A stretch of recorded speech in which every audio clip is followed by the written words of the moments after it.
So Clinton, this week I want to talk about what may be the most daunting task for any dual sport rider, and that is riding through deep sand. I mean, even for me, that is the most intimidating thing to do. It is. It's when folks come here for training, Dave, that's the hardest lesson. Yeah. And most people don't want to even try it. But if you're good at one thing, don't practice that. But maybe we can give you some tips on practicing in the sand. Don't go to the Sahara Desert if you've never done it, or down to Baja, which is a lot of sand. Practice on a little bit of sand. Where we're going to actually do it, the sand's about 6-7 inches deep. Yeah, that's deep enough. And what happens is, if your clutch is all the way out and you're trying to go in there slow, it's like running on the beach and then going into the ocean. Displacement. So the softer material really slows down your speed. Right. So you've got to be covering the clutch. It's better to stand up, a little bit of a knee bent, Dave. So if I feel it wallowing that way, I'm going to lean on the other boot, bring the bike back. So we steer with our feet. Right.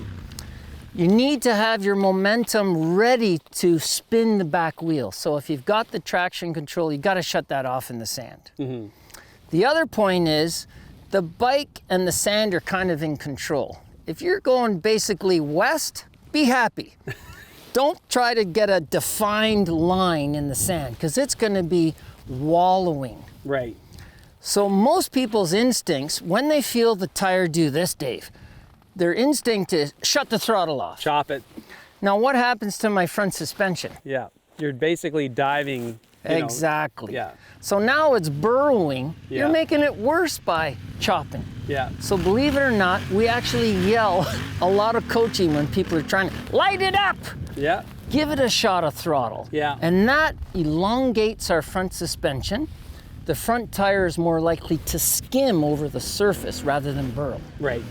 The other instinct most of us do is white knuckle the grips. Yeah. And we're gonna force that bike to go where we want. And no, you're not.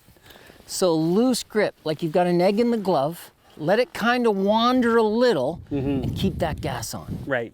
I like the analogy you once gave me when you were teaching me this the first time. You said it's like a boat going through water. You want to be up on a plane, so you want to be on the gas and you want to lighten up the front end of the bike, right? Exactly. Yeah.